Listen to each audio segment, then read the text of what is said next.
আপনি কি চান আমাদের মসজিদগুলো, আমাদের ঐতিহাসিক মসজিদগুলোকে ভেঙে মাটির সঙ্গে মিশিয়ে দেওয়া হোক? আমাদের মাদ্রাসা, আমাদের খানকা, আমাদের দরগাগুলোকে মাটির সঙ্গে মিশিয়ে দেওয়া হোক? আমাদের কবরস্থান এবং গরিবদের যে জায়গা আছে সেগুলোর উপরে কবজা করা হোক? আপনি কি চান? যদি না চান তাহলে কেন এখনো বসে আছে? কেন আন্দোলনে নামছেন না? আমাদের প্রত্যেককে আন্দোলনে নামতে হবে এবং আমরা জীবনের শেষ নিঃশ্বাস পর্যন্ত এই আন্দোলন চালিয়ে যাব যতক্ষণ না ভারত সরকার এই বিলকে ফিরিয়ে নিচ্ছে। সকল ভারতবাসী, ভারতের প্রতিটি নাগরিক চিন্তিত, কারণ যেমনভাবে একদিকে বেকারত্বের হার বাড়ছে ঠিক তেমনভাবে অপরদিকে ট্যাক্সের পরিমাণও বেড়ে যাচ্ছে।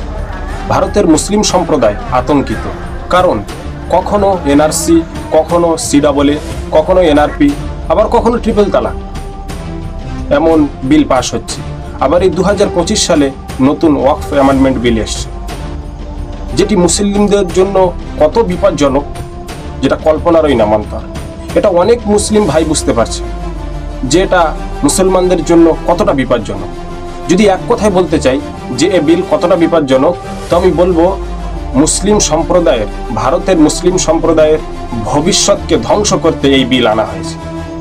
এ বিল স্বাধীন ভারতের স্বচ্ছ সংবিধানের আর্টিকেল 14, আর্টিকেল 25, আর্টিকেল 26 এর বিরুদ্ধে এ বিল সংখ্যালঘু মুসলিমদের গণতান্ত্রিক অধিকারকে খর্ব করে। এ বিল সাম্প্রদায়িক দাঙ্গাকে বাড়াচ্ছে। এ বিলের কারণে সাম্প্রদায়িক দাঙ্গা বাড়ছে।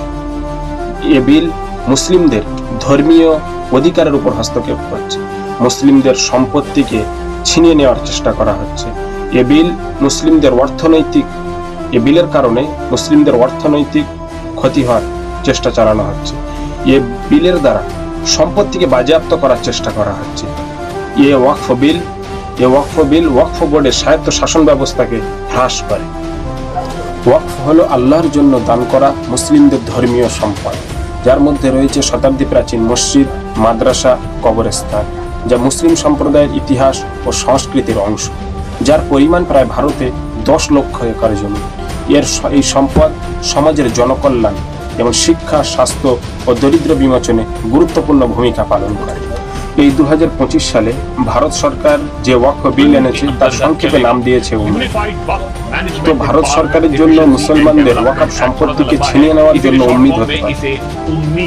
মুসলমানের মধ্যে কোনো আশার কিরণ দেখতে পাচ্ছে না, বরং এই ওয়াকফ বিল মুসলিমদের জন্য বিপদের কালো ছায়া হিসেবে নেমে আসছে।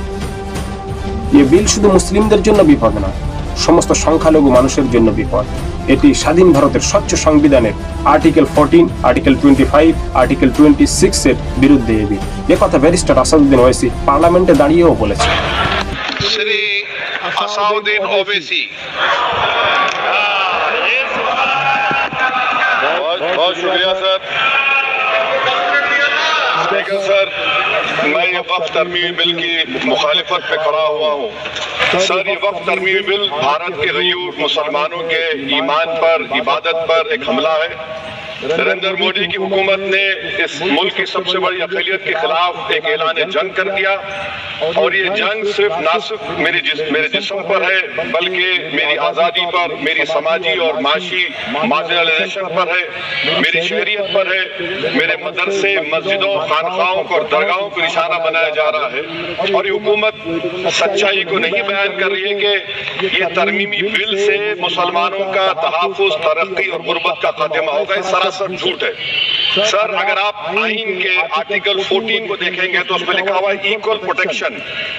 अब आप देख लीजिए सर के हिंदू, सिख और जैन को और बौद्ध को उनके एंडोमेंट में तहफ़्फ़ुज़ मिलेगा, क्योंकि उनका एंडोमेंट का यूजर बरकरार है। এই যে ওয়াকফ আইন ভারত সরকার পাশ করেছে, এই আইন যদি সরকার ফিরিয়ে না নেয় তো ভারতের মুসলিমদের অবস্থা ফিলিস্তিনের চেয়েও আরো করুণ হওয়ার সম্ভাবনা আছে। কারণ বাবরি মসজিদ ঐতিহাসিক মসজিদ থেকে শুরু করে সাম্ভাল জামে মসজিদ, মাদানী মসজিদ, এরপর অসংখ্য মাদ্রাসা ও মসজিদগুলোকে যেমনভাবে ভাঙা হচ্ছে, এর চেয়ে ভালো কিছু আশা করা যায় না। এ বিলের মধ্যে বলা হয়েছে মুসলিমদের ওয়াকফ সম্পত্তির মধ্যে 2 জন নন মুসলিম সদস্য রাখা বাধ্যতামূলক। তো এখন প্রশ্ন, হিন্দুদের মন্দিরে কি কোনো মুসলিম সদস্য হতে পারবে? খ্রিস্টানদের গির্জাঘরে কি কোনো মুসলিম সদস্য হতে পারবে? বা কোনো গুরুদুয়ারে কি কোনো মুসলিম সদস্য হতে পারে?